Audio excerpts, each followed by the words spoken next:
Ok. Bueno, pues me da muchísimo gusto tenerlos aquí. La semana pasada platicamos, bueno, hace 15 días más o menos, ¿no? Que nos vimos, platicamos precisamente acerca de la epistemología, algunos elementos introductorios, como parte de lo que es el conocimiento, cómo este se da, cómo este se brinda. Y también por allí estuvimos platicando un poco acerca de elementos importantes, ¿no? ¿Recuerdan qué video vimos? ¿Se acuerdan o no se acuerdan? ¿Qué video revisamos? ¿Sí se acuerdan o no se acuerdan cuál vimos? Hola Rolando, ¿qué tal? Bienvenido. Buenos días. Buenos días a todos. Bueno, creo que Cristian y Leti no se acuerdan por ahí del video que vimos. Bien, ok, bueno, el día de hoy vamos a hablar un poco acerca de la formación del profesorado y por ahí estaremos analizando algunas cuestiones también de algunas corrientes y algunas teorías en relación a la epistemología y que seguramente ustedes ya han revisado a nivel pedagógico, a nivel psicológico y le vamos a dar una repasada por allí para que las platiquemos, ¿no? Vamos a ver sobre qué abordan y vamos a ver qué tanto podemos acrecentarnos al respecto de estas, que seguramente también ustedes ya han revisado. Hace como 15 días precisamente que hablábamos de la sesión pasada, del mes de noviembre, hicimos una actividad y ustedes ya hicieron por enviármela. Por ahí les comento. Entonces, Cristian ya me envió su actividad. Si alguien falta, tiene alguna duda, igual lo podemos asimilar, ver. Para que hoy no haya detalles con esa entrega, la vamos a trabajar acá, ¿ok? Si les parece bien, vamos a trabajar aquí la entrega de la actividad para que con eso nosotros hagamos esa validación y pues ya no tengan el pendiente de algo que vayan a realizar de la materia, ¿ok? Bien, entonces voy a compartirles pantalla nuevamente. Ahí está, muy bien. Si llegan a tener alguna duda o algo, pues ya me preguntan. También si quieren hacer alguna aportación, adelante, sería muy importante también para que ustedes lo puedan hacer. Y bueno, voy a compartirles por acá un cuadro que retoma algunas teorías y algunas corrientes educativas que seguramente ustedes ya han revisado, han leído, han incorporado, ¿verdad? A cuestiones educativas y que estoy segura que ya han revisado también a nivel maestría probablemente. Y bueno, vamos a platicar un poco de esas teorías. Aquí hay tres: la conductista, la psicoanalítica y la humanista. Y algo importante para el carácter epistémico es reconocer la importancia y la relevancia de las aportaciones teóricas que se han realizado a lo largo del tiempo. Estas aportaciones teóricas, y la vez pasada que platicábamos acerca del conocimiento, decíamos que el conocimiento, a diferencia de la nociología, la epistemología pasaba por una normativa científica y esta normativa científica generaba un proceso, un seguimiento que hacía que esta producción de teorías no fueran aisladas ni tampoco fueran simples, sino que más bien eran sólidas con bases y fundamentos, ¿no? Entonces, algo importante aquí es al revisar cada una de estas corrientes, es comprender que cada una de ellas ha dado y ha brindado diversos aportes. No quiere decir que una de ellas sea mejor que la otra o bien que se contraponga, ¿verdad? Tampoco quiere decir eso, porque en ocasiones pareciera que minimizamos una teoría o una propuesta con otra, ¿no? Y algo relevante que debemos entender es que cuando la educación se forja, se considera ya de manera formalizada, esta educación pues básicamente tiene un proceso y en este proceso y en este devenir histórico pues va generando propuestas para ir mejorando e incorporando nuevos elementos. Entonces, cuando nosotros hablamos de la escuela tradicional, de esta escuela que inicia en la educación formal, es aquella que sienta las bases. Y en este tipo de escuela, pues nosotros trabajábamos con el conductismo, ¿verdad? Entonces, cuando hablábamos de conductismo en una escuela tradicional, hablábamos que el rol principal lo tenía el docente, y este docente era aquel que tenía y poseía todo el conocimiento en relación a esto, ¿no? A lo que se enseñaba. Y entonces este conocimiento en relación a ello, pues no podía ser tachado, no podía ser minimizado, no podía ser contrariado, porque pues la persona que tenía el conocimiento era el maestro, ¿no? Por eso también el que algunas escuelas eran diseñadas con estrados, por ejemplo, ¿no? Porque esto posicionaba al maestro en una posición jerárquica más alta que el estudiante. Entonces, fíjense cómo desde una cuestión física, ¿no? Nos emulaba a indicar que había una cuestión jerárquica. Ahorita, pues obviamente ya no lo vemos de esta manera porque ha trascendido. Pero algo importante a decir es que a través del conductismo muchos aprendimos y son conocimientos que desde mi punto de vista casi no se han olvidado, ¿verdad? Habría que analizar qué está pasando con las nuevas corrientes, las nuevas teorías que han hecho o han brindado más posibilidad al individuo en su cuestión emocional, en su connotación física, psicológica, etcétera, y que muchos docentes estamos preocupados que aún con este abanico de apertura, de pensar en el individuo, pareciera ser que hay elementos o cuestiones que no se están aprendiendo, ¿no? Entonces aquí, con lo que hablábamos la clase pasada, tendríamos que ver y revisar nuevamente qué es entonces lo que estamos entendiendo por conocimiento, ¿verdad? Porque si el detalle está en lo que entendemos por conocimiento, entonces quizás no sean los métodos, quizás no sean las estrategias, probablemente no sea ni siquiera el contenido, sino más bien nos estemos quedando cortos en la visión que tenemos del conocimiento y aún más en la función social que persigue la educación. Entonces, a través de esto, nosotros podemos darnos cuenta que al final del día el concepto que tenemos en relación del estudiante ha cambiado. Mire, el posicionamiento conductista era como que el objeto, ¿no? Es decir, al alumno lo veíamos como ese objeto. Ya cuando hablábamos de una teoría psicoanalítica, ya hablar del psicoanálisis, generalmente se nos viene a la mente Sigmund Freud, ¿verdad? Y bueno, aquí ya hablamos de una percepción más sensorial, que el individuo va a aprender a través de los sentidos, y esto obviamente sienta las bases también a propuestas pedagógicas como el constructivismo, ¿no? Que el alumno aprende haciendo, elaborando, es decir, construyendo, pero no hablamos de una construcción eh, en lo manual, porque a veces también tendemos a generar confusión de estas teorías, ¿no?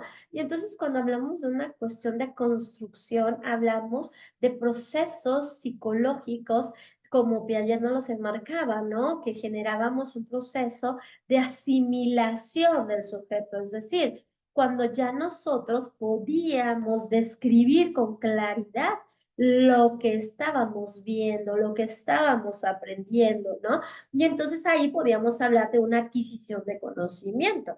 Sin embargo, en estas teorías también se puntuaba las necesidades afectivas, la cuestión de la seguridad, de la parte del logro. Por eso también en este recorrido hemos visto que muchos maestros tienen como guía lo que es la motivación. Y sabemos que hablar de motivación, tenemos la motivación extrínseca y la motivación intrínseca. Cuando hablamos nosotros sobre motivación extrínseca, es precisamente aquella que el docente va generando, ¿verdad? Es aquella que el docente a través de propuestas, a través de estrategias, a través de diversas mecanismos o herramientas, trata de favorecer que el alumno esté a gusto, se sienta bien y quiera realmente aprender, ¿no? Por el gusto de, ¿no? A diferencia que en muchas ocasiones a veces hemos visto que hemos caído en procesos certificadores, hemos caído en cuestiones donde ya el conocimiento pareciera no importar, sino más bien es el resultado de plasmado en una cuestión administrativa, ¿no? Pero no en una cuestión de conocimiento. Esto es algo realmente que ha endurecido las propuestas de muchos autores al hablar que hay una pérdida, al decir que hay una cuestión de disminución de interés y que además el conocimiento se está fraccionando, ¿no? Se está especializando tanto que no nos estamos haciendo expertos de nada, ¿no? Al querer ser expertos de muchas cosas. Entonces creo que el hecho de revisar esta cuestión de cómo nosotros hemos aprendido a través de diferentes propuestas, nos amplía un panorama y nos hace también reconocer qué tanto dominamos cada uno de estos, cómo lo vivimos, cómo nosotros lo experimentamos y cómo lo están experimentando ahorita los estudiantes, ¿no? Cuando hablamos ya de una postura, un postulamiento más humanístico, pues ya centramos nuestra atención a hablar de la diversidad, ¿no? Ahorita está muy de moda hablar de diversidad, pero hablar de diversidad ahora, como lo hacíamos antes, no solo tiene que ver una cuestión de vestir, no solamente tiene que ver con una cuestión del idioma, no tienen solamente que ver con una cuestión de raza, ¿verdad? Como así se enmarcaba antes, sino que ahora hablar de diversidad tiene que ver con el género, tiene que ver, perdón, con la forma de pensamiento que tenemos, ¿no? Y bueno, yo les comentaba que cuando ya hablamos de un posicionamiento humanista, pues tenemos que reconocernos como una persona que tenemos cultura, ¿no? Y que esta cultura se ha generado, se ha formado a través de nuestra identidad colectiva. Esta identidad colectiva, obviamente, viene desde una socialización primaria, desde estas personas con las que nosotros primero tuvimos un vínculo, ¿no? Y este vínculo nos permitió aprender de una manera no formal. Y entonces a eso le denominamos socialización primaria. Entonces, esta socialización primaria fue generando elementos de cultura, ¿no? Como tradiciones, como costumbres, como elementos conductuales, adquisición de valores y pues obviamente también de lenguaje. Y no recuerdo si lo platicábamos la semana, bueno, hace 15 días, perdón, pero algo importante también es el lenguaje, ¿no? Pero entendido el lenguaje no como una simplicidad de expresión verbal o de relación de estos elementos, ¿no? Que nosotros ligamos y generamos palabras y expresiones, sino más bien el lenguaje desde una perspectiva de expresión del pensamiento, ¿no? Este lenguaje que nos permite expresar más de lo que queremos, ¿no? Por eso cuando hablamos de lo implícito y lo explícito en las palabras, en muchas ocasiones esta cuestión del lenguaje ha favorecido vínculos importantes para generar esta cuestión de lo humanista, ¿no? ¿Por qué? Porque nosotros al expresarnos también hacemos denotar parte de nuestra cultura, parte de nuestros valores, parte de la educación y parte de esta socialización primaria que generó nuestra identidad individual. Entonces, hablar de diversidad, hablar de humanismo, es lograr expresarnos desde una visión no solamente étnica, no solamente de género, no solamente de discapacidad, sino del individuo en sí, porque cada uno de nosotros somos diferentes, ¿no? Y entonces en un aula no requerimos que haya alguien con discapacidad, alguien con barreras de aprendizaje, alguien con hablante de otra lengua, diferente a la nuestra, para considerar que una aula es diversa, ¿no? Entonces, precisamente, hablar de humanismo es hablar o ver desde una visión filosófica subjetiva, ¿no? Es decir, desde el sujeto. Y entonces el discurso educativo no puede ser como era antes, ¿no? Ver si esta corriente es nueva o no, Pues yo creo que si nos vamos a una línea de tiempo, vamos a ver que esto no es novedoso. Sin embargo, muchos de los modelos educativos pues las están retomando, están incluso relacionando muchas de estas propuestas pedagógicas, filosóficas, psicológicas, para formar nuevos programas educativos o nuevos diseños curriculares. Pero si bien es cierto, no todas estas han sido novedosas o son novedosas, sino más bien generaron contribuciones para bases para otras, ¿verdad? Y bueno, aquí vemos otras tres, ¿no? La parte cognitiva, la parte psicogenética y la parte sociocultural. Aquí podríamos hablar de diferentes autores, podríamos hablar del señor Jerome Brunner, por ejemplo. Jerome Brunner que nos hablaba de la posibilidad de un andamiaje que seguramente ustedes han estudiado, han revisado, ¿no? Esta cuestión de que cada nivel educativo debe proporcionar elementos a otros para que el individuo cuente con lo necesario para poder llevar a cabo el siguiente nivel, ¿no? Y con esto generar una educación integral. En este tenor, hablamos también que de otros autores como Vygotsky, por ejemplo, ¿no? John Leontiev Vygotsky. Vygotsky, por ejemplo, habla de los elementos socioculturales.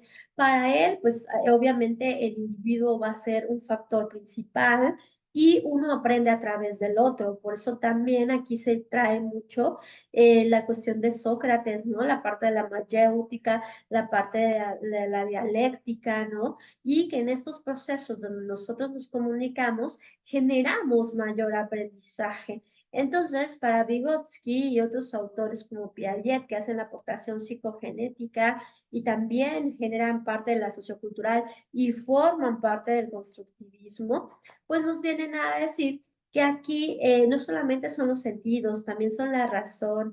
Y en este tenor, los procesos son múltiples, los procesos pueden ser variados, pero además de esto hay una cuestión activa y dinámica del sujeto que aprende.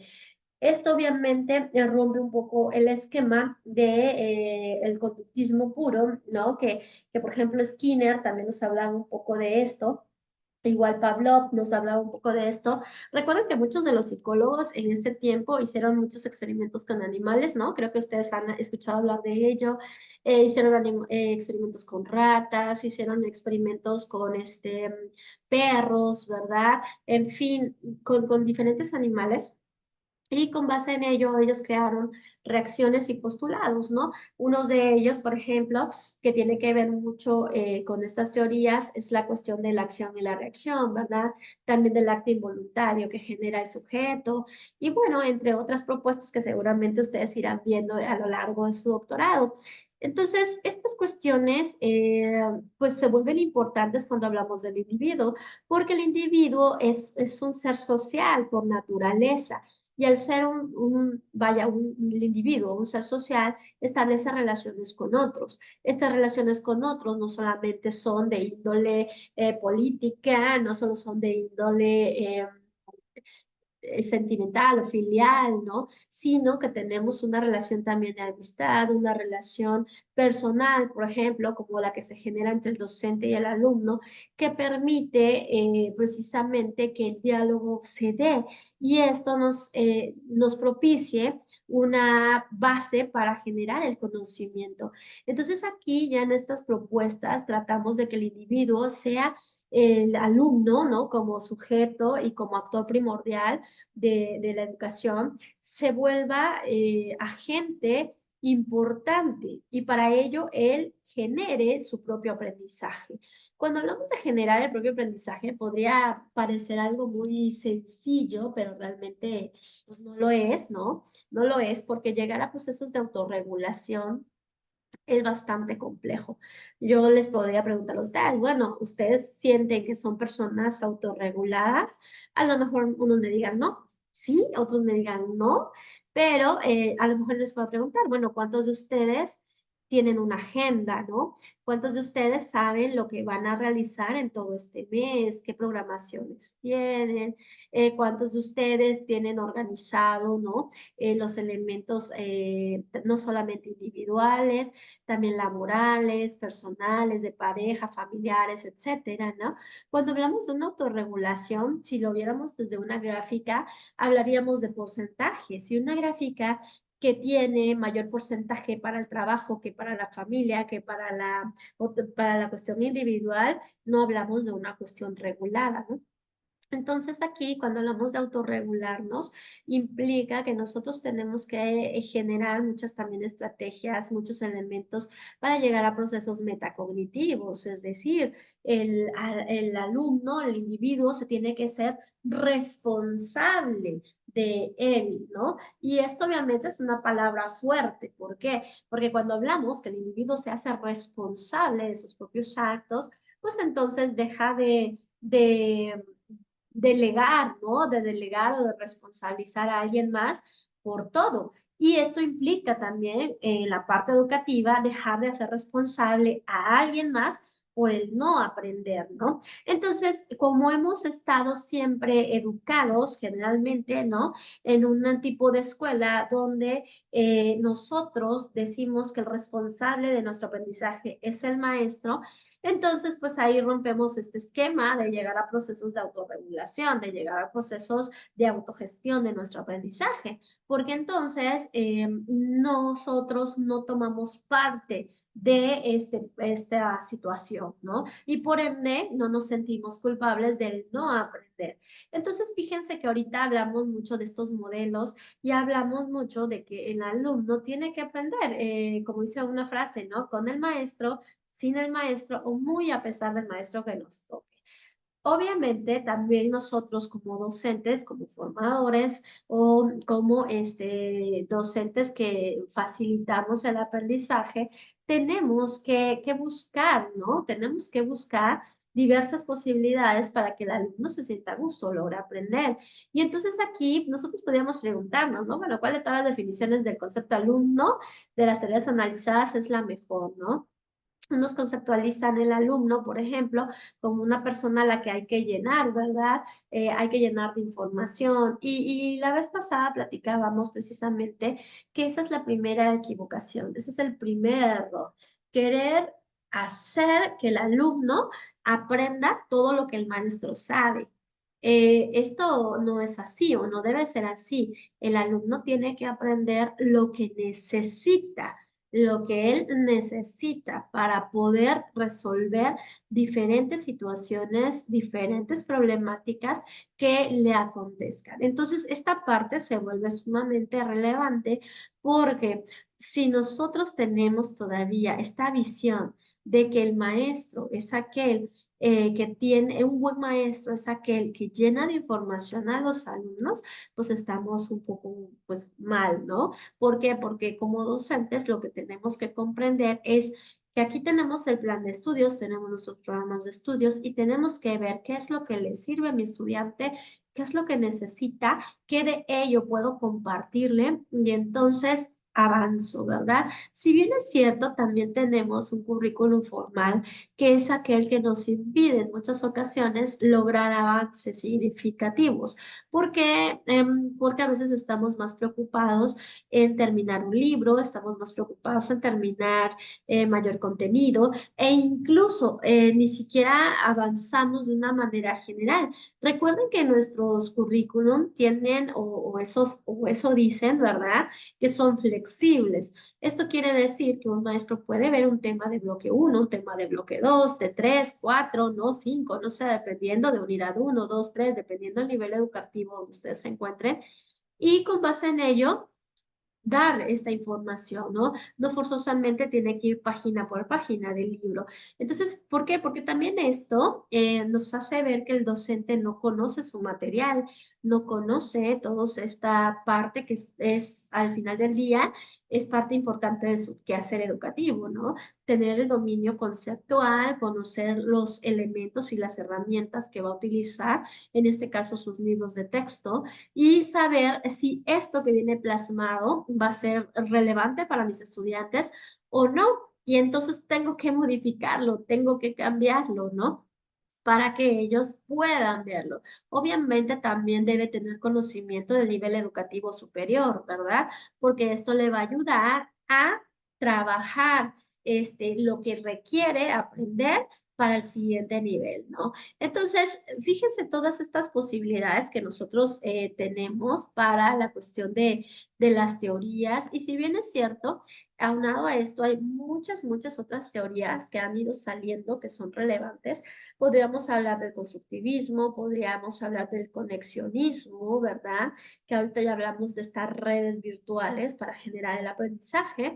También podríamos hablar de corrientes como los modelos competenciales, que fueron o que son todavía muy importantes, ¿no? Y que muchos de estos elementos han contribuido al modelo actual, que ahorita si hablamos de educación básica, lo que es la nueva escuela mexicana, ¿no? Propugna mucho lo del humanismo, propugna mucho lo de la diversidad, genera mucho una educación basada en el logro de los fines de la educación del siglo XXI, que imagino ese documento, o espero yo que ya lo hayan leído, ¿no? Los fines de la educación del siglo XXI. Ese documento es importante, es solamente una cuartilla, si no estoy equivocada, es una página y bueno, este documento realmente lo que nos hace es generar un marco del cual se espera que la educación brinde, ¿no? Para estas épocas o este momento globalizador que se está viviendo. Entonces, en este tenor, esta primera parte, este primer momento, pues era para comentarles un poco acerca de estas teorías, cómo se han generado y cómo se han brindado. Ahorita les voy a mostrar por allí otras diapositivas donde quiero que platiquemos acerca del sujeto pues que enseña, ¿no? Del sujeto que enseña, en este caso el maestro, y qué está pasando con la formación o la adquisición de aprendizaje de precisamente estos docentes, ¿no? Entonces, déjenme comparto por aquí pantalla. Ahí está. Bien, miren, aquí por ejemplo hay autores que mencionan que algo importantísimo son precisamente los actores que estamos con los estudiantes, ¿no? Que en este caso somos nosotros como maestros. Y nosotros como docentes, pues también es cierto que debemos tener varias habilidades, varias competencias desarrolladas. En ocasiones hablamos de las competencias de los estudiantes, pero nos olvidamos un poquito de las competencias docentes, ¿cierto? Entonces, nosotros como docentes también tenemos que desarrollar diversas competencias. ¿Por qué? Porque desde una visión epistémica, el dominio conceptual es muy importante. Si yo no conozco acerca de lo que estoy hablando, ¿cómo lo voy a poder compartir con mis estudiantes, no? Entonces, esto sería un poquito, complejo. Porque imagínense si salen dudas, si salen preguntas y no podemos responder. Obviamente tampoco quiere decir que nosotros quizás dominemos, no sé, todo, ¿no? Pero debe haber un marco de, ¿no? De conocimiento. Por otro lado, también los docentes ahorita, en la actualidad, debemos tener diversas competencias desarrolladas, entre ellas las habilidades comunicativas, también la parte de la tecnología. Ahorita se ha vuelto primordial que como docentes conozcamos las herramientas, las sepamos usar. Obviamente hay controversia en ello. Hay controversia en decir, bueno, pero si yo no soy maestro de ciudad, ¿no? ¿Por qué voy a aprender la parte tecnológica? O muchos también dicen, ¿no? Bueno, ¿y por qué tengo que aprender la tecnología si yo lo puedo expresar muy bien o lo puedo? Y claro, definitivamente yo les puedo decir que en mi experiencia he encontrado docentes que son muy buenos redactando, hacen unos ensayos espectaculares. También he visto maestros que son muy buenos con la tecnología, generan además muy buen contenido. Y he visto los maestros que son el que las dos cosas, ¿no? Que me generan un muy buen contenido, con un buen manejo de una herramienta digital, ¿no? Entonces, pues bueno, esto no contrapone, obviamente sabemos que hay necesidades y carencias en diferentes escuelas, especialmente en nuestro estado, ¿no? En todos los estados del sur, a diferencia de muchos estados del norte, centro, que no tampoco es una generalidad, porque les puedo comentar que también en estudiantes que tengo a nivel nacional de otros estados, también comentan ciertas situaciones que ellos viven, ¿no? Entonces, aunque esto no es una generalidad, el docente tiene que estar preparado en muchos sentidos, preparado para los cambios. Acuérdense que ahora ya hablamos de analfabetismo digital y también hablamos de una gran brecha que hay, que existe y que la tecnología es innegable que la ha dejado. Tampoco podemos decir que la tecnología ha avanzado muchísimo y también la educación, porque sería mentir, ¿no? La tecnología también ha generado mayor brecha de la que ya había para muchos, ¿no? Porque si bien es cierto, no todos pueden acceder a esta. Entonces, como en todo, creo que hay carencias, hay ventajas, hay posibilidades y también un maestro tiene que generar la innovación. Y la innovación no forzosamente va ligada a la tecnología. Un docente que innova lo puede hacer desde debajo de un arbolito, ¿no? Puede hacer innovación. Ahorita que hablamos de proyectos, no solamente son proyectos encaminados a la tecnología, sino son proyectos que puedan tener un grado de relevancia para el estudiante. Entonces creo que esto es la parte importante, ¿no? Del discurso, que el maestro pueda tener todas estas habilidades, todas estas competencias desarrolladas para poder solventar en su momento, ¿no? Y creo que esto sería lo mejor de todo, ¿no? Entonces aquí, retomando a Díaz, ¿no? Él considera que muchos problemas del sujeto que aprende tiene que ver con el sujeto que enseña, ¿no? Y que bueno, también se dice que un alumno a lo mejor no se entrena para maestro, pero aprende, claro, aprende porque ha tenido muchos maestros en su vida, ¿no? Entonces, fíjense, nosotros o ustedes, ¿no? Que son maestros, que son docentes, antes de llegar a una formación como tal para su elección profesional, ya tenían un bagaje de lo que era ser docente, ¿no? En una cuestión de cómo actúan los docentes, en una cuestión de cómo enseñan los docentes, qué herramientas posibilitan, etcétera, ¿no? Se pudieron dar cuenta de cómo hay una gran variedad, que los docentes imprimen su personalidad al dar clases y entonces, de una u otra manera, nosotros ya traemos información antes de nuestra formación de cómo son los maestros. Obviamente, también es cierto y es innegable que vamos emitiendo juicios, ¿no? Juicios valorativos que en ocasiones pueden o no afectar en ello, ¿no? A veces positivamente, a veces quizás de manera negativa. Y entonces, pues estamos tratando de que esta imagen de formador que nosotros tenemos, pues también vaya cambiando en relación a lo que adquirimos ya en nuestra escuela formadora de docentes, ¿no? Bien, en este caso vamos a ver que algo importante aquí es que las teorías y las propuestas que se nos brindan a un profesor tienen que servirnos y ser de utilidad, así como nosotros decimos para nuestro estudiante, ¿verdad? Bueno, ¿qué tanto de lo que aprendimos realmente ya te es útil al dar clases? Muchos, por ejemplo, me podrían decir, es que casi lo que me enseñaron no me sirvió para dar las clases. Otros me pueden decir, yo salí egresado de un modelo y resulta que fui a dar clases con otro modelo y con libros de otro modelo educativo, ¿no? Esto creo que le ha pasado a la mayoría. ¿Por qué? Porque ya lo decíamos, esta cuestión tiene que ver con la política educativa también. Y al hablar de política educativa, hablamos de los cambios que cada sexenio quizás se dan para la elección del modelo que debe estar, ¿no? Para mejorar la educación. Entonces, aquí podemos decir que nosotros, al ir acrecentando nuestro conocimiento, la idea central es que nos vayamos transformando y vayamos apelando a una mejor calidad que la que nosotros tuvimos. Entonces, términos como calidad, términos como excelencia, los vemos enmarcados, ¿no? Todo el tiempo cuando hablamos de educación. Y bueno, nosotros siempre referimos a que estos procesos o las prácticas educativas tienen un grado de complejidad, porque si bien es cierto, hay nuevas propuestas, hay nuevas teorías que se van incorporando y entonces también hay nuevos problemas que van surgiendo. Cuando hablamos de ello, pues entonces estamos diciendo que estos problemas que también van surgiendo en la formación nos hacen ver que requerimos un cambio, necesitamos entender y comprender que los sujetos a los cuales nosotros ahorita les estamos dando clases no son los sujetos que habían hace tiempo. Vaya, si nosotros fuimos estos que aprendimos antes, los alumnos de ahora no tienen la misma visión que nosotros, ¿no?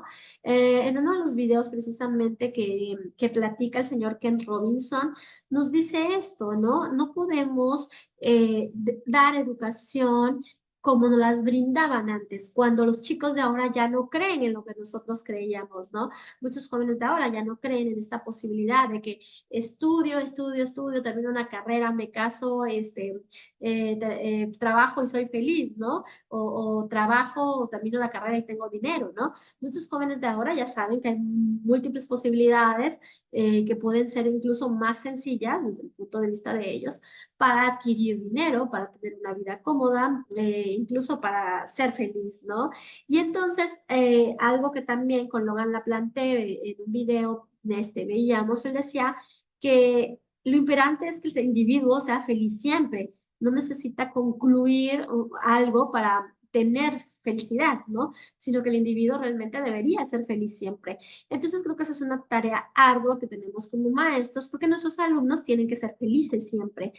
Todos los días que están en clases tienen que estar felices de estar ahí, tienen que estar, irse contentos, ¿no? Y es más, querer estar siempre allí en el aula, ¿no? Por las razones, obviamente, que el docente les brinda. Entonces, creo que esta parte que Logan Laplante nos menciona y esta parte que Ken Robinson nos dice de disparar la creatividad en los estudiantes, de fortalecerla, de enriquecerla, creo que se vuelve súper importante en la cuestión del conocimiento, porque ahorita precisamente ya hemos entrado en un desgaste, ¿no? En un desgaste de considerar que el conocimiento es, decía Bauman, se ha vuelto líquido, ya caímos en una cuestión de solo consumir el conocimiento, es decir, ya solamente lo vemos como una cuestión de negocio, ¿no? Ya no se ve la producción de conocimiento en libros, en textos, en investigaciones, en propuestas de transformación, cada vez hay menos productos, por así decirlo, que nos hagan ver que realmente como estudiantes de cualquier nivel educativo estamos tratando de brincar o derribar estos obstáculos, ¿no? Que nosotros tenemos. Y algo también que es cierto es que nosotros debemos tener una noción acerca del saber.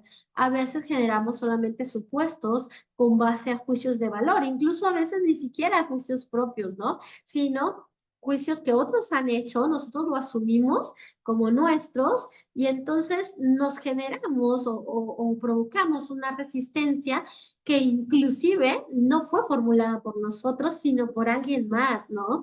Y bueno, esto obviamente se vuelve sumamente relevante porque cuando nosotros establecemos barreras, provocamos resistencia, entonces, eh, pues no vamos a llegar a procesos de transformación.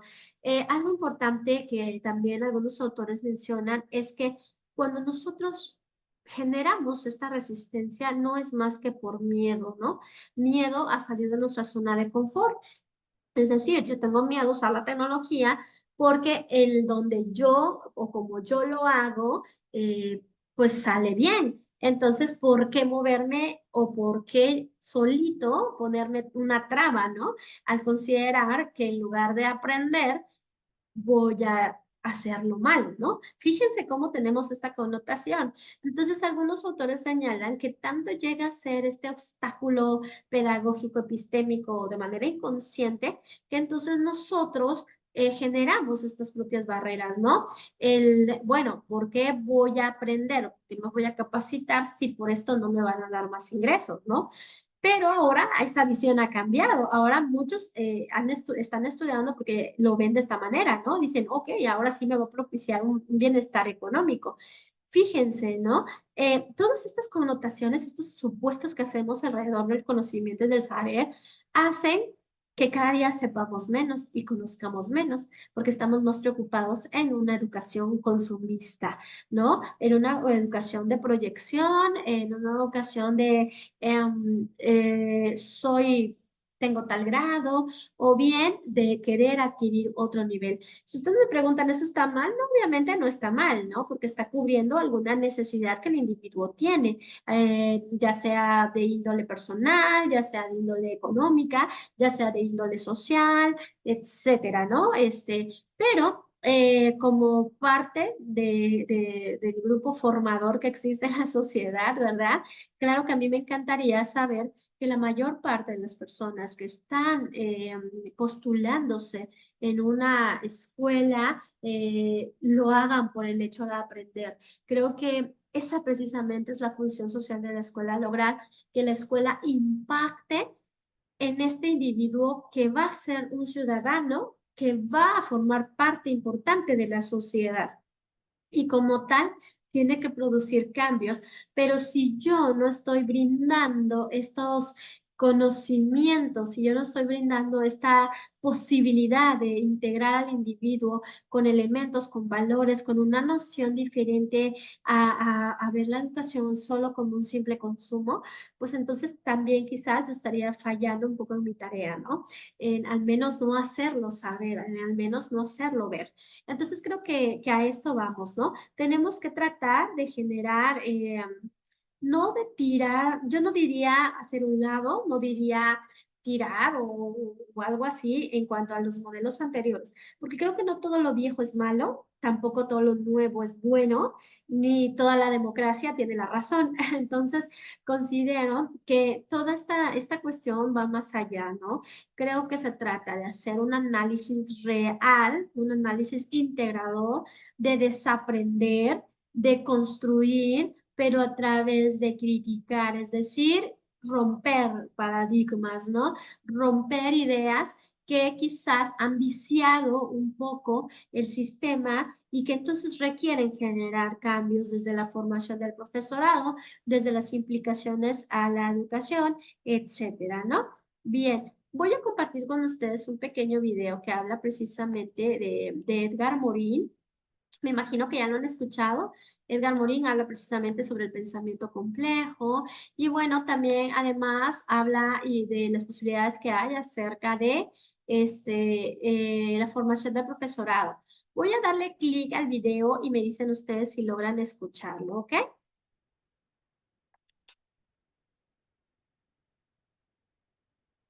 ¿Sí logran escucharlo?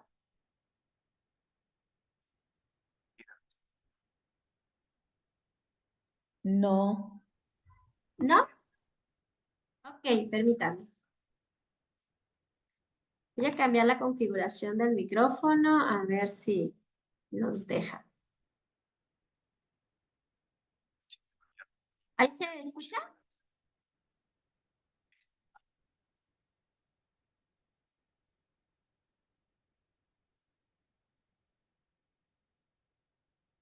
¿Todavía no se escucha? todavía no, doctora. Ok, permítame, sigo modificando. Ok. ¿Ahí se escucha? No, doctora.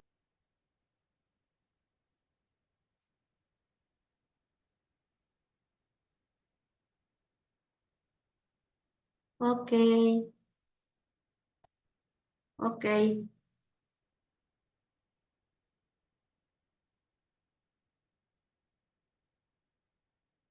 ok, bueno. Ahí sí me escuchan ustedes, ¿verdad? Pero no se escucha el video. Déjenme, les comparto el video entonces, ¿vale?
Ok, ahorita se los estoy enviando.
En el chat pueden checar el link.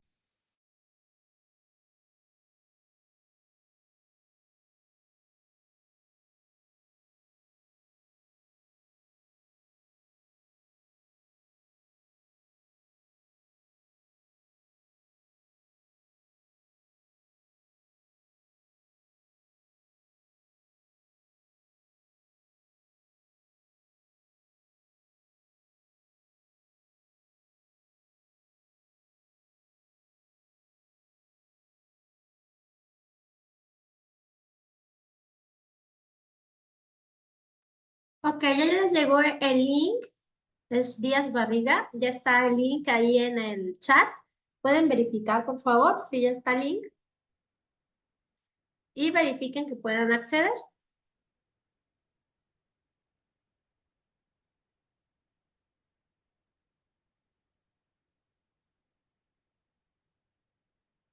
¿Ya se pudo acceder?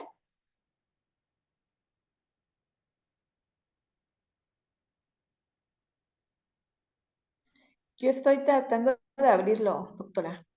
Ok, perfecto.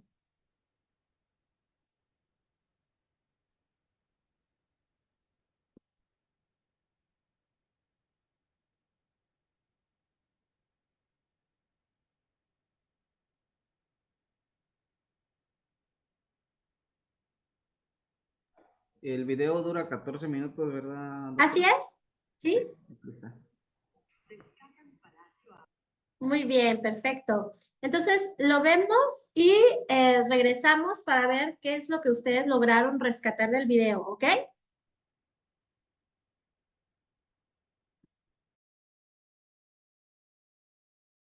Sí, está bien.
Me avisan que terminen, ¿ok?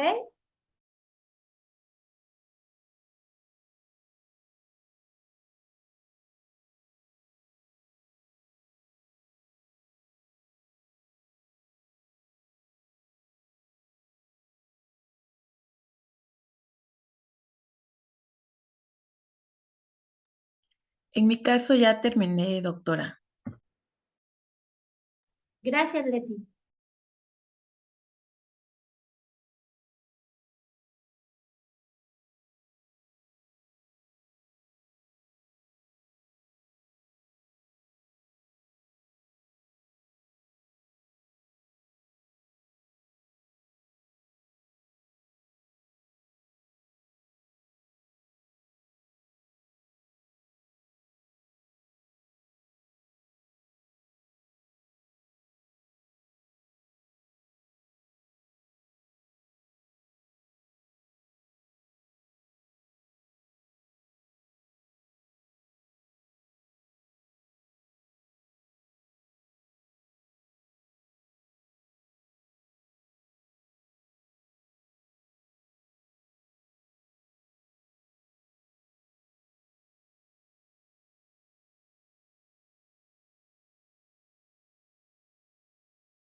Muy bien, Leti.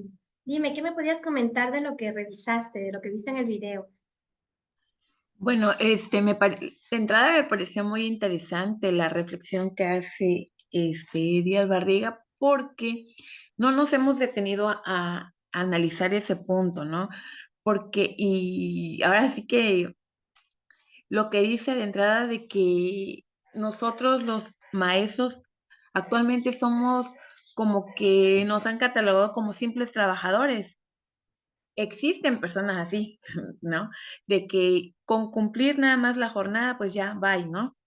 pero realmente viene todo esto desde el momento en que nos formamos como docentes, porque estamos como que mecanizados a aprender lo que tenemos que ir a dar a las aulas, ¿no?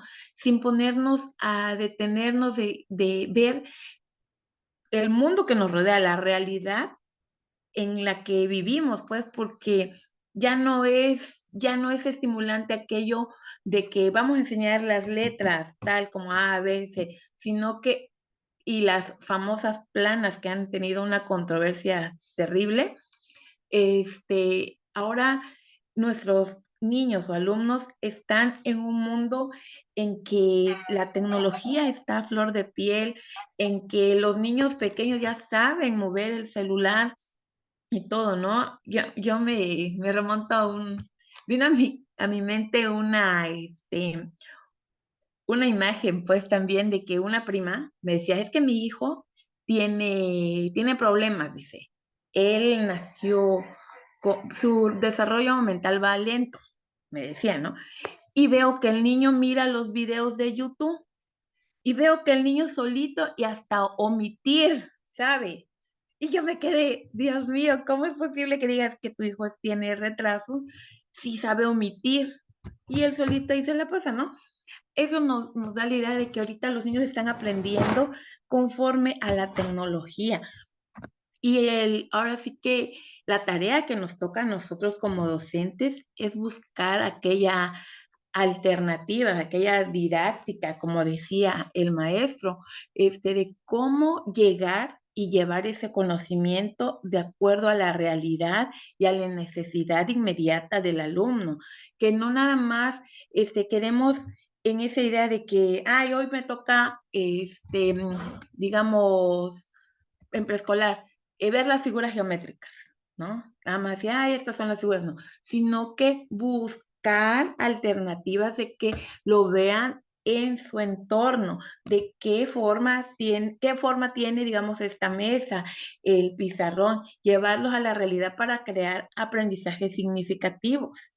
La verdad sí me impactó esto que dice Díaz Barriga y sí me hace reflexionar mucho sobre lo que hasta ahora ha sido mi práctica docente, doctora. Claro, muy bien, gracias. Sí, Díaz Barriga aquí es muy atinado en este tema. Él habla de muchas cuestiones, ¿no? Si ustedes lo han revisado, habla acerca de cómo planear, por ejemplo, cómo hacer los momentos de las planeaciones. Hay documentos de él. Habla mucho sobre cuestiones curriculares. Y pues ahora en esta visión, ¿no?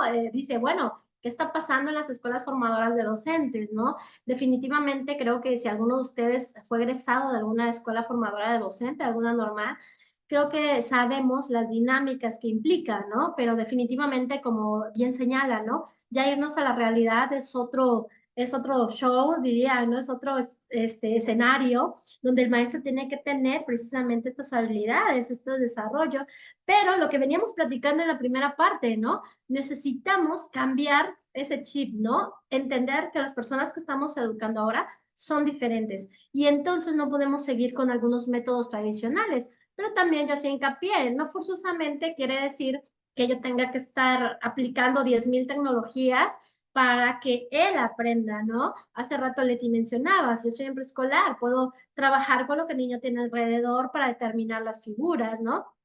En secundaria, por ejemplo, a veces estamos en un ámbito rural y resulta que estamos enseñando a sacar área, perímetro, todo esto, y cuando un alumno va a acercar o va a sembrar, no sabe cómo hacerlo, ¿no? En cuestión numérica. Entonces tú dices, bueno, entonces, ¿cómo fue que el maestro no relacionó, por ejemplo, irse un día al campo y decir, a ver, hoy vamos a desayunar en el terreno de no sé qué compañerito, ¿no? Y vamos a platicar acerca de áreas, perímetros y volumen, ¿no? Y ese día decimos, bueno, y vamos además generar transversalidad aquí, con tecnología, con biología, vamos a sembrar, etcétera y decir, bueno, a ver, para acercar esto, ¿cuánto necesitaríamos de malla? A ver, bueno, a esto se le llama perímetro, ¿no? O a ver, si queremos una sola sección del terreno, generar una cuestión de ecuación algebraica, etcétera, ¿no? Creo que la idea también es generar estas posibilidades para que también el alumno aprenda ¿para qué me está sirviendo realmente lo que estoy adquiriendo allá en el aula, ¿no? Entonces creo que sí, muy bien, Leti, muchísimas gracias por tu aportación. Cristian, ¿quisieras comentar algo en relación al video? Sí, doctora, pues principalmente retomando ahora sí, las aportaciones que tuvo la compañera Leti, y al igual recordando ahora sí los pasos que seguimos cuando empezamos a elaborar nuestro material de tesis, ¿no? Para poder defenderlo, sobre todo, ¿no? Porque realmente, sí, digo que me hizo recordar porque con base a las estrategias que utilizamos, es con relación a cómo lo vamos, ahora sí, valga ser la redundancia, relacionando con el aprendizaje de los niños. En nuestra escuela normal, pues siempre de cajón nos llevan a los psicólogos, psicoanalistas, todos ellos con base a ese tipo de aprendizaje y también al ámbito de aprendizaje. Aquí voy a retomar algunas cuestiones y voy a basarlo en mi situación real, porque al menos en el trabajo bueno, en la comunidad donde nos encontramos, somos ahora sí, de manera rural y de manera bidocente, en el cual nosotros nos organizamos para poder trabajar ahora sí una secuencia didáctica que sea ahora sí con base a su formación de estudiantes, ¿no? Y también de cómo aplicarlo a su forma real. En este caso, ya hizo mención de lo que son el aprendizaje, la adquisición de áreas y perímetros, ¿no? Esto lo vemos a partir de tercer grado. ¿De qué manera? No de manera ahora sí tan adentrada al tema, pero sí en el cual, por ejemplo, empezamos con las figuras. ¿Cuánto es el área de un cuadrado? ¿Cuáles son las fórmulas y todo, ¿no? Entonces, ya para un grado más, en este caso para cuarto, quinto y sexto, pues ya nos los llevamos al campo. Y eso sí es algo real, porque al menos nosotros pedimos figuras, ahora sí, que estén relacionadas, por ejemplo, una caja, un botellón, una pelota, ¿no? Que ya son ahora sí eh, para sacar volumen, ¿no? Entonces, ya con esto nosotros estamos llevando a cabo una de las estrategias que nos plantea Díaz Barriga, que son los objetivos. ¿A qué queremos llegar con eso? Entonces, ¿qué es lo que queremos lograr? Queremos lograr que el niño en su vida real va a aplicar esto que es el volumen, el perímetro, el área y todo. Y como allá son zonas de producción de café, saben cuánto es una cuerda, cuánto es un canasto. Incluso hasta nosotros como docentes que somos externos a eso, aprendemos también de ellos, ¿no? Entonces aquí aprendemos todos y eso también nos lleva a una organización más previa a lo que está por venir, ¿no?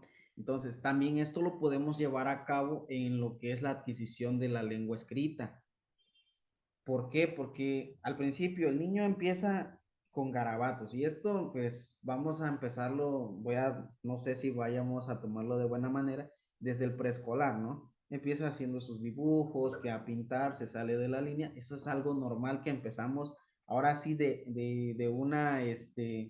un desarrollo que va a llevar su secuencia de pasos de manera ordenada, pero nunca contamos con los niños que tienen ahora sí esas habilidades de adquisición rápida, ¿no? Entonces ahí ya también tenemos que cambiar las estrategias y decir, bueno, con este niño tengo que aplicar esto, con el niño lo otro, con el otro muchas estrategias diferentes. Entonces ahí nos vamos por las pistas y todo lo que nos vayamos relacionando con ellos. Son este tipo de estrategias de enseñanza en la cual nosotros también nos vamos ahora sí enfocando de acuerdo a su forma de aprendizaje. Como bien retomaban, que eran kinestésicos, visuales y auditivos. También eso nos puede ayudar a ver que niños tienen problemas de audición, tienen problemas de adquisición, tienen problemas de escritura.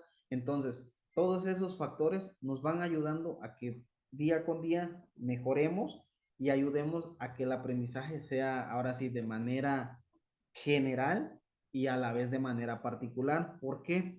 Porque también los niños, a su forma de aprendizaje, es su forma de expresión también. Si no se da la confianza, el niño tampoco se va a abrir así con el padre de familia, con la sociedad, y va a seguir tanto en su mundo, en su esfera, como le quieran llamar, que se va a encerrar en su propio dilema y no va a poder expresar todo lo que tiene él que dar, ¿no?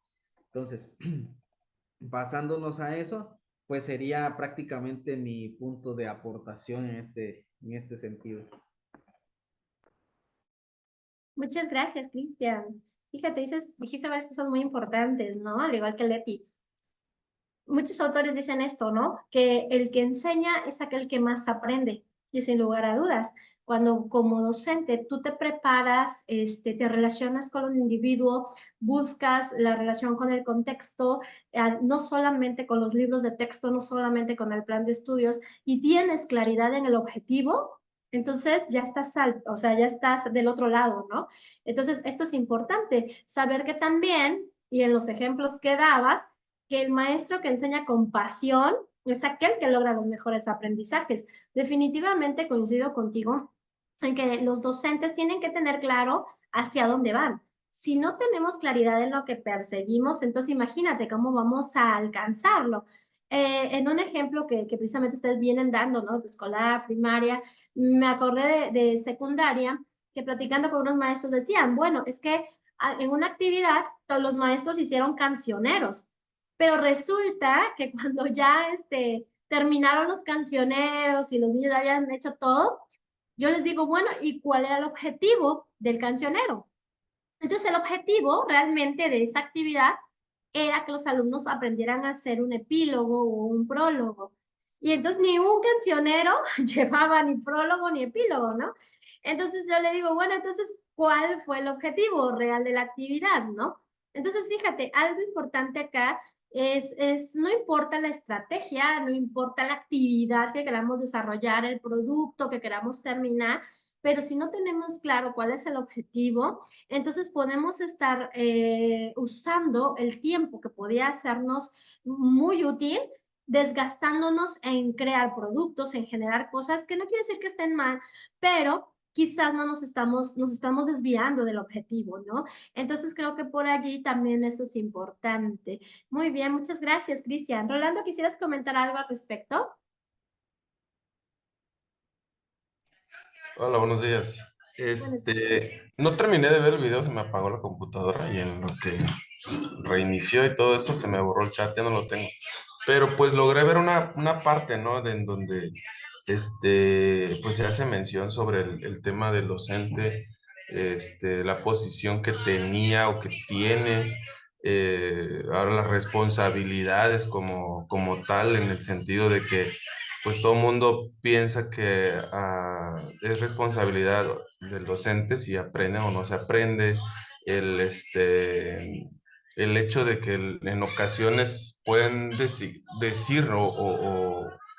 no sé, referirse a una institución buena o mala dependiendo de los docentes, ¿no?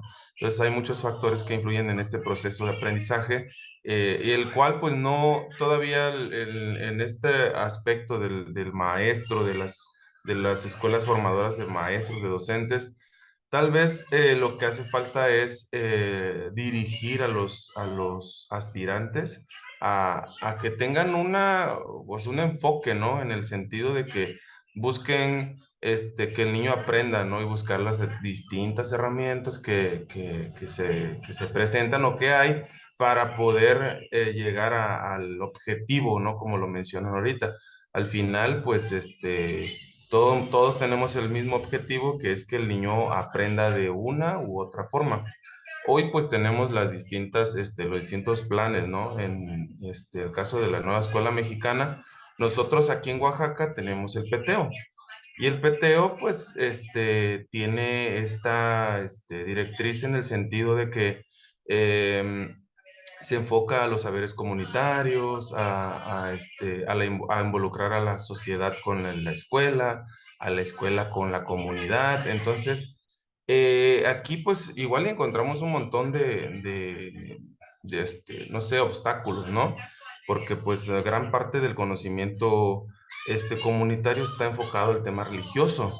Y hoy con todas las diferentes religiones que existe, pues a veces nos topamos con que niños sí quieren hacerlo porque pues es algo católico, que es una gran mayoría, pero tenemos a una minoría por ahí que no participa, que no le interesa porque no está dentro de sus ideologías. Y de verdad que es complejo porque ahorita usted mencionaba el tema de productos y y en ese tema de productos a veces estamos generando meramente un montaje, ¿no? Bueno, piensen que estoy haciendo un buen trabajo. Y no se trata de eso. Yo veía la situación aquí hay aparte del peteo, hay ¿cómo decirlo? Este, es un, es un programa que se llama La Ciencia en la Escuela. Y el tema de la ciencia en la escuela es que todos los temas se problematicen a nivel científico. Entonces, ¿qué pasa con es un proyecto, perdón. ¿Qué pasa con ese proyecto? A veces, con tal de presentar un producto, te olvidas de enseñar. ¿Por qué? Porque lo que hace uno como docente es lo más fácil, ¿no?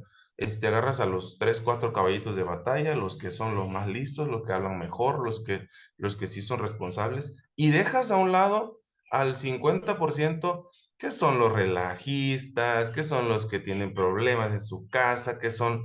Entonces, tú presentas este producto y todo el mundo dice, ah, su mecha, qué bonito, ¿no?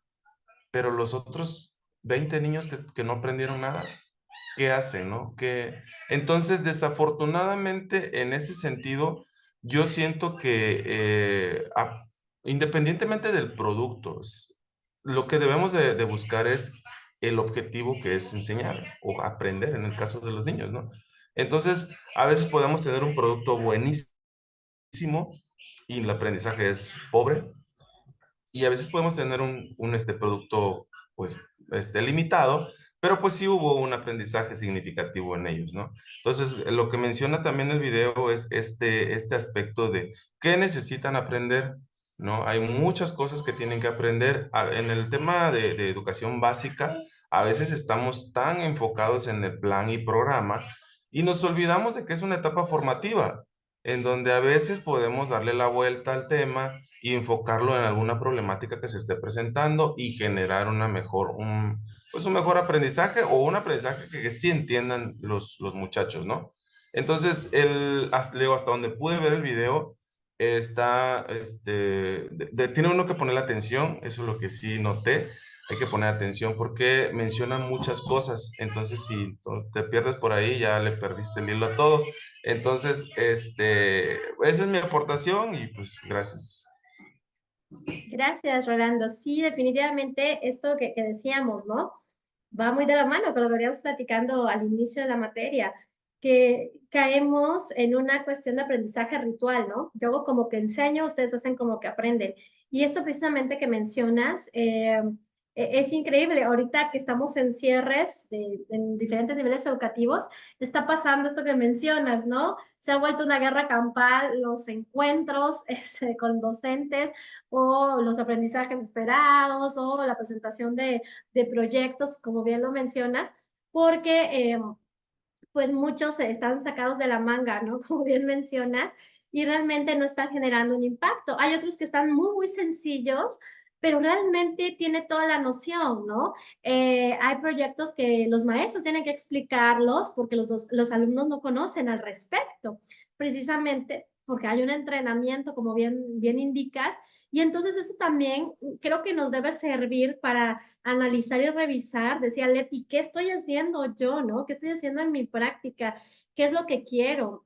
Como escuela, como institución, ¿qué estamos gestando? Hablamos mucho acerca de la parte de la gestión educativa, pero hay que verla desde todas las dimensiones y especialmente desde un marco social y pedagógico, cómo lo estamos haciendo, cómo lo estamos llevando, qué queremos realmente generar con nuestros alumnos o nuestras alumnas, ¿no? Entonces creo que es muy, muy importante. Muchísimas gracias a los tres por sus aportaciones. Y bueno, vean, el día de hoy vamos igual, vamos a terminar antes para que ustedes no estén tanto tiempo sin sus ocupaciones, ¿verdad? Yo sé que son varias. Vean, la actividad que vamos a realizar es muy sencilla. Quiero que ustedes, y ya lo habíamos presentado en el plan al inicio de la clase pasada, me van a elaborar ustedes un cuento, ¿ok? Un cuento con un carácter epistémico, es decir, en el cuento quiero que ustedes me digan cómo aprendieron y cómo adquirieron aprendizaje, si ustedes consideran, ¿verdad? Y quiero que entonces ustedes, eso es lo que me van a entregar. Me van a redactar un cuento, ustedes lo van a titular como ustedes gusten y ahí me van a describir cómo aprendieron, qué consideran ustedes que adquirieron, que le pueden denominar conocimiento en cada etapa de su vida, desde su educación informal a la educación formal, ¿ok? Entonces, eso es lo que me van a hacer. ¿Cuáles van a ser las características en cuanto a forma? En cuanto a forma, me van a respetar el manual APA 7. ¿Qué quiere decir? Que aquí en el chat voy a ir escribiendo lo que voy mencionando, ¿ok? Van a utilizar letra, puede ser Arial, puede ser Times, ¿ok? Puede ser Courier, ¿ok? Puede ser en una fuente número 11 o 12, dependiendo la fuente. Ya ven que unas fuentes vienen más pequeñas que otras, ¿no? Si es Arial, sería una fuente 11. Entonces, eso sería. El interlineado que van a usar va a ser de 1.5, ¿ok? Van a dejar sangría en la primer línea de cada párrafo, ¿ok? Aquí voy a poner, ahí está. Sangría en la primera línea de cada párrafo. Recuerden, debe haber una sangría siempre al inicio de cada párrafo. Entonces, eso lo van a tomar en cuenta. El mismo espacio entre párrafos. Los párrafos deben quedar, voy a escribirlo también aquí en el chat, párrafos mínimos de 5 líneas y máximo de 10 líneas. Recuerden que cuando redactamos lo hacemos para el que nos va a leer, no para nosotros. Entonces tenemos que cuidar la estructura del documento. Bien, entonces esos son la cuestión general. Obviamente el color de la fuente va a ser en color negro, ¿no? Color de fuente en color negro. Ahí está. Y si en dado caso van a agregar citas, deben colocarme también las referencias, ¿ok? Bien, no bibliografía, referencias, porque hay una connotación, y creo que esto lo están viendo en investigación, hay una diferencia entre bibliografía y una diferencia con referencias. Entonces, vamos a considerar la alineación. La alineación va a ser alineado a la izquierda, ¿ok? Alineado a la izquierda.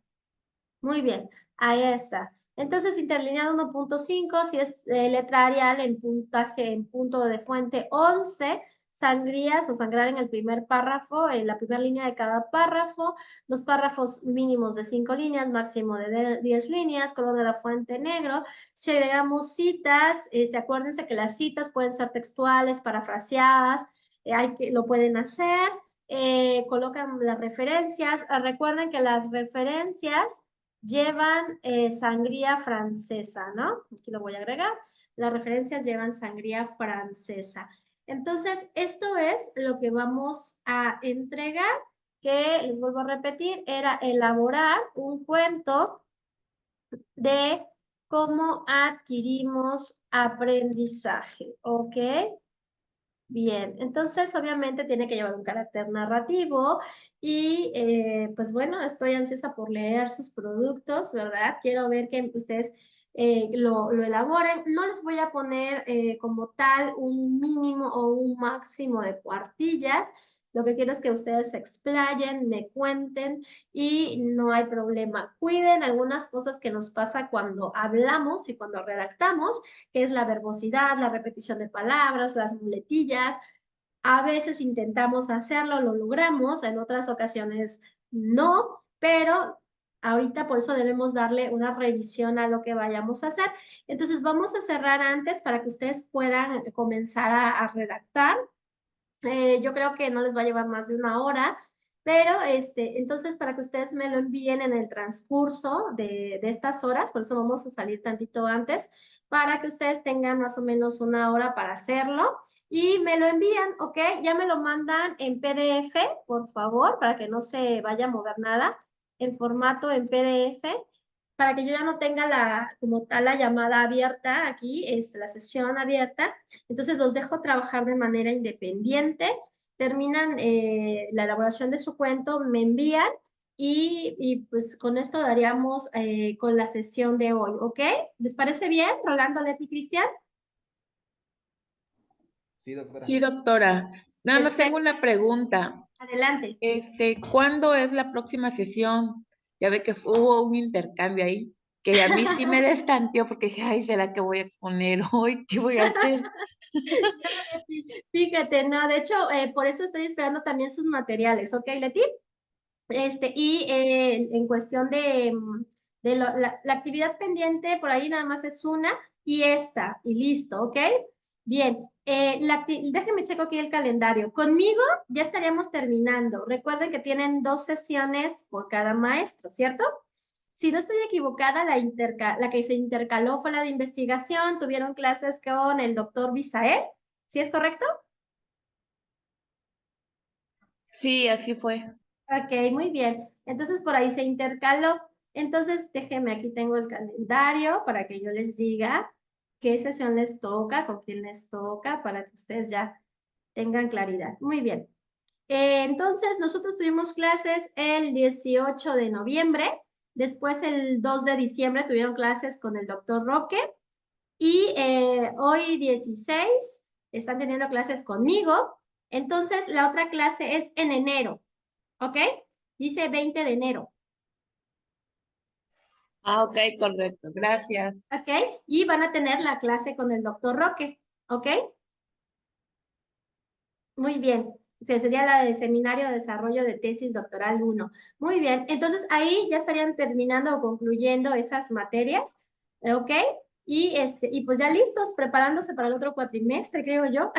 Muy bien. Bueno, Doc, entonces, una pregunta.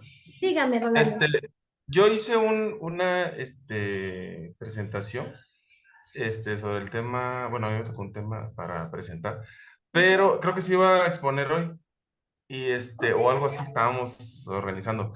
Pero yo no se lo mandé por correo, no sé si se le iba a mandar por correo porque mandamos uno, creo que era la línea del tiempo y fue el momento y después nos quedamos con para que se lo pusiéramos, pero yo no se lo mandé por correo, no sé si se lo tengo que mandar para que lo revise. Ok, sí, a ver, podemos hacer lo siguiente. Si ustedes gustan, podemos dar el tiempo de una vez para que ustedes expongan. Si no, también dependiendo ahorita cómo estén ustedes, por mí no hay inconveniente. Generamos la exposición ahorita de lo que ustedes tengan, hablamos de los autores que les tocan y no hay problema.